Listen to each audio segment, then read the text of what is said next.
This video will cover the Volunteers tab on the basic version. From the Volunteers page here, you can add, edit, or delete your volunteers. To do so, please click on Add, Edit, or Delete. You have three options. You can add a volunteer, view the list of volunteers, or print the list of volunteers. To add an individual volunteers, please click on Add Volunteer. Again, you can select multiple roles if they are a volunteer and have a separate role at the school, such as parent and guardian or vendor. After you've selected the roles, go ahead and click on Next. You will need to fill in the information of that volunteer.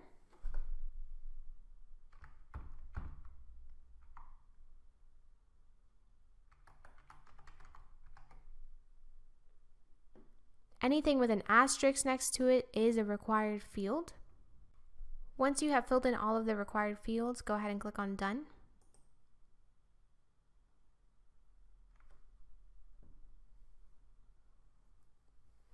To view the list of volunteers, you can simply click on View List. This will take you to the list of volunteers. You can then click on Detail next to each volunteer to edit that volunteer or delete it.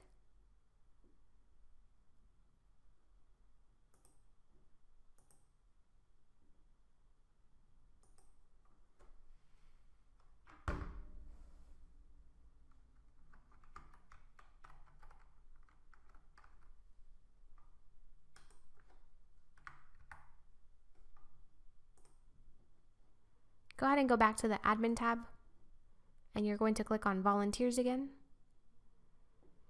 You can edit the purposes for your volunteer check-in by clicking on Purposes here. You're allowed up to 15 purposes, and they do have a 24-character maximum. To add a new volunteer purpose, select Add New Volunteer Purpose in the top here. You can also delete the volunteer purpose by clicking the trash can next to each volunteer purpose. And you can sort the order of these volunteer purposes as well by clicking the arrows next to each volunteer purpose. If you're going to edit or add a volunteer purpose, just make sure you select the field here and type in whatever you want. If you're using an alternative language, such as Spanish, please make sure you put the translation in the middle here. After you're done adding your purposes for your volunteers, please go ahead and click on Back. You can choose to enter offsite hours for your volunteers as well. To do so, you will need to click on Enter Offsite Hours on the left-hand side here. You can add volunteer hours for a single volunteer or multiple volunteers. To add it for a single volunteer, go ahead and select Single Volunteer. You must select the name from the list or start typing in the last name of the volunteer. After you've selected the name, go ahead and click on Next. You must then select the purpose of the offsite work. Please select one and then click on Next. You must then enter the date that the volunteer work was performed and the number of hours the volunteer performed.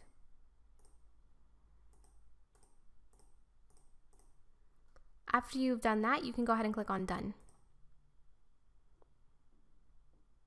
To enter offsite hours for multiple volunteers, go ahead and click on Enter Offsite Hours. Select Multiple Volunteers. First, you will want to enter the date that the work was performed and the number of hours the volunteers performed. You must then select the purpose for the offsite work and select Next. You can then check the volunteers that did this work. Here you can check more than one volunteer and then click on Done.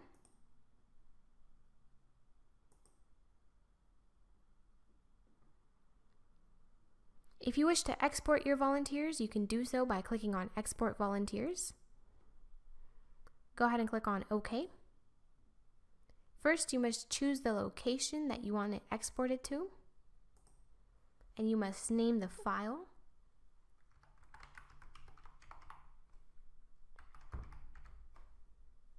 click on Save.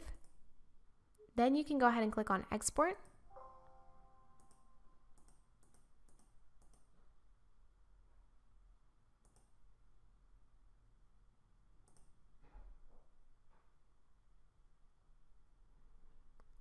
You'll want to select what you want exported from the volunteers here.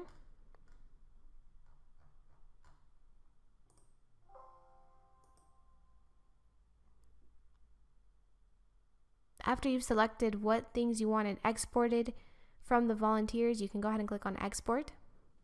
That will be exported to the specific location that you selected. To add organizations to your volunteers, you can go ahead and click on Organization. You can view the list of current organizations, or you can add a new one. To add a new one, go ahead and click on the first option here. You will need to fill in the information for that specific organization and click on Done.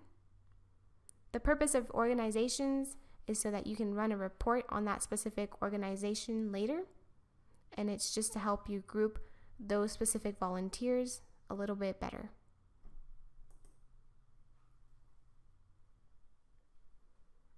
On the right hand side here, we have some miscellaneous options. If you want to allow volunteers to enter their own offsite hours on the check-in page, please go ahead and select the first option here.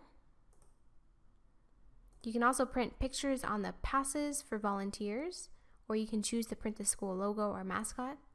If you do have the volunteer pictures, you can go ahead and select the second option here.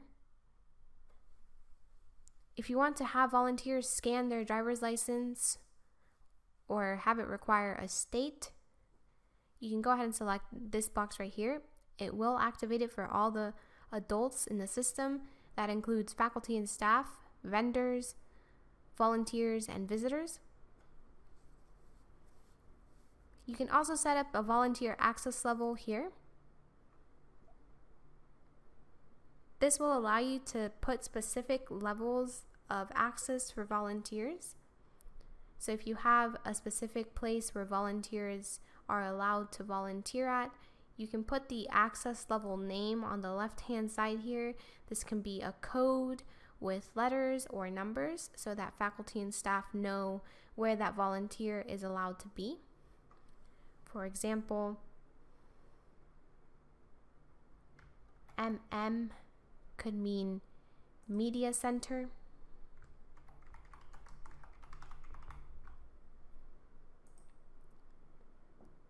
If you check the box above this, print access level on ID badge, the access level code here will print on the ID badge. That way other faculty and staff know where the volunteer is supposed to be at all times. Next, you can choose to have it print or not print an ID badge when they check in. This will give volunteers the option to print or not print an ID badge. You can also choose to print the checkout barcode on the ID badge if you are using a barcode scanner. If your volunteers are also checking in as visitors, you will want to allow visitor check-in. This will allow them to come in and check in as a visitor, not only a volunteer. If you're using a touch screen, you can select the last two options here to limit the amount of names that volunteers can see when they check in and check out. They will have to start typing in their own name in order to see any of the names at all. You can go ahead and go back to the admin tab here. And that concludes this video. To access additional videos, please visit us at schoolcheckin.com.